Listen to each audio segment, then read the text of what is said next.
नमस्ते दोस्तों।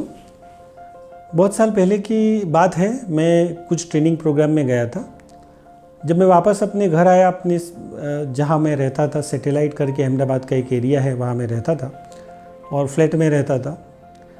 जब मैं घर आया तो मुझे मैसेज मिला कि हमारा फ्लैट में एक यंग लड़का जो ऊपर रहता था उसने सुसाइड कर लिया। तो मुझे बहुत दुख हुआ इस बात का और मैं सोच रहा था कि ऐसा क्या किया जाए ताकि कोई आदमी जो है उनको मोटिवेशन मिले अपने जीवन में। कोई ऐसी स्थिति आ जाती है, तकलीफ़ आ जाती है तो कुछ हेल्पफुल हो।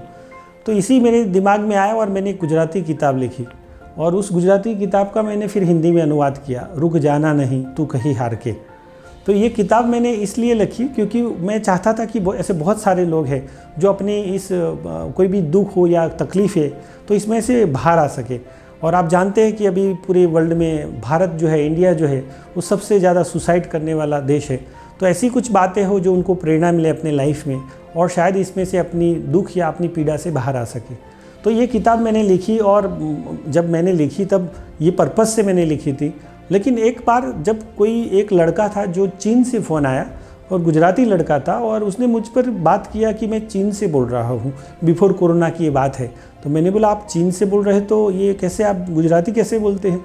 तो बोला मैं गुजराती हूँ, वहाँ गया हूँ और वहाँ मैं MBBS डॉक्टर बनने गया हूँ और मुझे यहाँ सुसाइड के बहुत सारे सोच विचार आ रहे थे और मेरे एक दोस्त ने मेरे को एक किताब दिया और सर ये बुक मेरे को बहुत हेल्पफुल हुई, तो थैंक यू के लिए फ़ोन किया। तब मुझे बहुत खुशी हुई कि जिस आशा या उम्मीद के साथ, जिस पर्पस के साथ मैंने किताब लिखी थी वो रियल में वर्क कर रही है। तो देखो दोस्तों, हमारे जीवन में बहुत सारी घटनाएं, दुर्घटना होती रहती है, लेकिन सारी घटना को हम कैसे देखते हैं उससे बहुत बड़ा निर्भर होता है हमारे जीवन में। तो कोई भी चीज़ में अगर हमको हमारे जीवन में कोई भी पीड़ा या दुख से बाहर आना है तो इसके लिए सबसे पहला जो गुरु मंत्र बोले तो सबसे पहला ये है कि एक्सेप्टेंस, स्वीकार करें उस चीज़ को। तो इसीलिए कहा जाता है कि स्वीकृति में सुख है। देखो कोई चीज़ जो हम चाहते नहीं है लेकिन अचानक हमारे लाइफ में आ जाती है तो पहले अपने मन को ये डायलॉग देना है कि भाई ओके फाइन हो गया है, अब मैं क्या कर सकता हूँ, उन स्थिति में मैं कैसे और क्या कर सकता हूँ। मैंने जब वो किताब लिखी तब मैंने बहुत सारे ऐसे लोगों को मिलना और उनका इंटरव्यू लेके उनकी जीवन की कुछ कहानी लिखना चाहता था।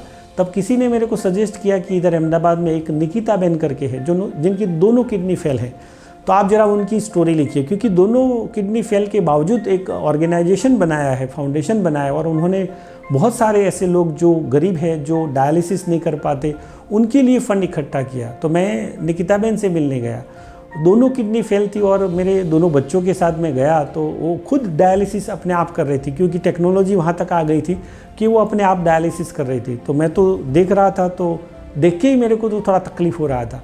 तब निकिता बेन मुस्कुराते हुए बोली कि सुरेश भाई ये तो हमारे लिए एवरी 3 दिन 4 दिन की बात है, एवरी 4 डे हम लोग ये करते हैं, डायलिसिस करते हैं। अब मैंने एक सवाल किया कि निकिता बेन आपको दर्द नहीं होता, पीड़ा नहीं होता?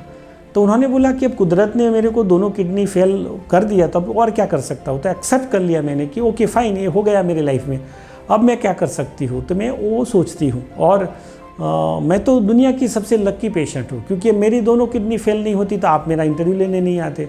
और रियल में जो उस महिला ने जो काम किया, गजब का काम किया, क्योंकि वो यहाँ गुजरात में शुरुआत में अहमदाबाद में डायलिसिस सेंटर नहीं था, तो गुजरात से थोड़ा दूर, मतलब अहमदाबाद से थोड़ा दूर, कम से कम 60 किलोमीटर दूर था, नडियाद करके, वहाँ वो जाती थी आती थी वापस। तो एक दिन वो जब डायलिसिस करवाने गई तो उसके बगल में एक ट्राइबल आदिवासी महिला भी डायलिसिस करवाती थी। जब दोबारा गई तो वो महिला नहीं थी, फिर वापस गई तो वो महिला थी।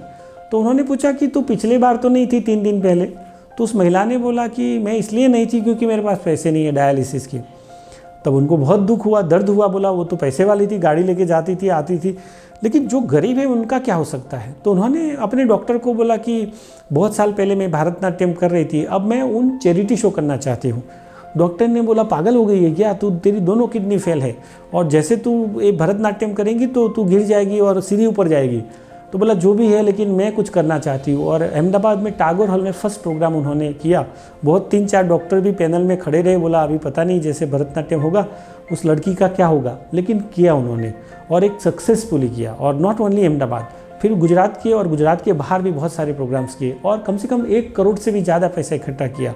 और जो डायलिसिस जो नहीं करवा सकते थे, ऐसे कुछ गरीब पेशेंट थी, उनके लिए एक फाउंडेशन बनाया। और अभी भी निकिता बहन तो हमारे बीच में अभी नहीं रही, क्योंकि बहुत साल उन्होंने बिना 2 किडनी बहुत कुछ सोशल वर्क किया। अभी कुछ साल पहले वो हमारे बीच में से चली गई, लेकिन उन्होंने एक संस्था खड़ी करके गई। तो अभी ये ऑर्गेनाइजेशन अभी कोरोना के दौरान भी उन्होंने कम से कम 1 करोड़ रुपया इकट्ठा किया और बहुत सारे लोगों को मदद कर रहे हैं। तो उनकी जीवन कहानी से मुझे ये पता चला कि हमारे जीवन में छोटी छोटी तकलीफ़ें होती है और हम ये बहुत दुख दर्द रोते रहते हैं कि मेरे जीवन में ये हुआ वो हुआ। लेकिन दोस्तों, बहुत एक मज़ेदार बात यह है हमारा पूरे जीवन को सकारात्मक देखने का, तो है एक्सेप्टेंस, है कि हम एक बार स्वीकार कर ले अपने जीवन में जो भी स्थिति आती है। हालांकि कुछ स्थिति ऐसी होती है जिसमें हमको थोड़ा दुख होता है, पीड़ा होता है, नो प्रॉब्लम, क्योंकि वो तो हम नहीं रोक सकते। कुछ फीलिंग, जैसे हमारा घर का बहुत करीब जिनसे हम प्यार करते हैं वही गुजर जाता है, तो ये पीड़ा बहुत हमको देती है। लेकिन एक बार एक्सेप्ट कर ले कि भी उसके अलावा हमारे पास और कोई ऑप्शन नहीं है। तो बहुत परिवार ऐसा भी मैंने देखा है कि जिसके मेन व्यक्ति जो कमाने वाला है वो चला जाता है, लेकिन बाद में फिर दूसरे व्यक्ति जो है वो एम्पावर हो जाते हैं और वहाँ से भी ज़्यादा तरक्की करते हैं। तो लाइफ में ऐसी घटना तो होती ही रहती है। उस सारी घटना को एक्सेप्टेंस, स्वीकृति हम कर लेते हैं तो तुरंत उस बात में हम वो जो पीड़ा है, वो जो दर्द है, इसमें से बहुत जल्दी हम बाहर आ सकते हैं। जैसे अभी कोरोना जैसी स्थिति आ गई और हो गया, हमारा फाइनेंशियल लॉस हो गया या बिजनेस में लॉस हो गया, लेकिन एक बार एक्सेप्ट स्वीकार कर लेते हैं कि फाइन, हमारे जीवन में ये हो गया है, अब मैं क्या कर सकता हूँ, अब उसको तो मैं रोक नहीं सकता। ज़्यादातर परेशानी और दुख पीड़ा उस बात की होती है कि मेरे साथ ही ऐसा क्यों हुआ, भगवान तूने मेरे साथ ऐसा क्यों किया, मेरे साथ ही ऐसा क्यों। ऐसे बार बार बात करने से हमारा ब्रेन में उसका अलग नेगेटिव इम्पैक्ट होता है और फिर हमको कोई ऑप्शन नहीं मिलता, फिर हमको रास्ता नहीं मिलता। और वही चीज़ जहाँ हम फंसते हैं या कन्फ्लिक्ट क्रिएट होते हैं तो फिर स्ट्रेस और फिर धीरे धीरे हम डिप्रेशन की ओर जाते हैं। तो दोस्तों, हमारा पॉजिटिव एटीट्यूड के लिए पहली बात है वो है स्वीकृति। तो स्वीकृति में सुख। तो कोई भी घटना होती है तो पहले हम स्वीकृति करें।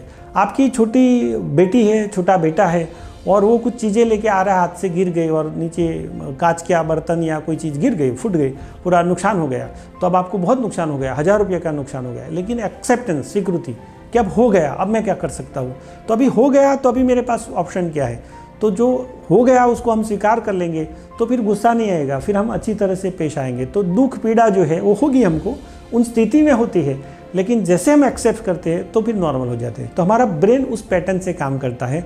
एक्सेप्टेंस हम कर लेते हैं, स्वीकृति कर लेते हैं, तो उसमें से धीरे धीरे बाहर आ जाता है।